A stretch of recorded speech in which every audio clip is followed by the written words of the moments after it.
አላህ በጣም ወንጀለኛ የሆኑትን ሰዎች ዲኑን አላህን በጣም የሚበድሉት ብዙ ወንጀል የሚሰሩትን ሰዎች ከዛም አልፎ ራሳቸው ላይ ድንበር የሚያልፉትን ሰዎች ሲጠራቸው ምን አለ? ባሮቼ ሆይ ብሎ ወደ ራሱ ያቀርባቸዋል። አላህ እሱን ለማመጽ በራችንን ስንዘጋ አየር ያስፈልጋችኋል ብሎ በተዘጋው በር ስር ንፋስ የሚልክልን ጌታ አላህ በቀን ውስጥ 10 ምናምን 20 ምናምን ብዙ ወንጀሎችን እየሰራን هذا فراق بيني وبينك የኔና ያንተ ግንኙነት እዚህ ቦታ ላይ ያበቃል የማይለን ጌታ አላህ هل هذا رب يعصى እንደው ይሄ የሚታመጽ ጌታ ነው አላህ Subhanahu Wa Ta'ala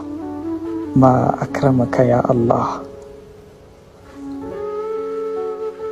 ففروا إلى الله ወደ አላህ ሽሹ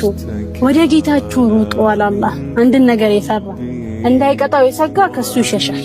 አላህን የፈራ ደግሞ ወደሱ ይሸሻል ቁርአን ጀነትንና ኒዕማዎቿን ገልጾ ሲያበቃ ለሷ ፍጥኑ ኸይር ስራና ደረጃውን አስቀምጦ ደግሞ ተቻኮሉ አለ አላህን ሲገልጽ ግን ከዱንያ ጭንቀት ከውጥረቱ መሮጥ የቻላችሁትን ያህል ሁሉ ወደ አላህ ሩጡ ከነፍስያ ውትወታ ከሸይጣን ተንኮል መሸሽ የቻላችሁትን ያህል ሁሉ ደግሞ ወደ ጌታችሁ ሽሹ አለ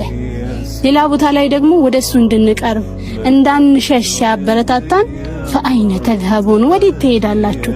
እንድትመጡ እየፈለገ እየተጣራ ትርቃላችሁ ከፍቅሩ ከውዴታው ሸሽታችሁ ወዴት ትሄዳላችሁ ፈአይነ ተذهبون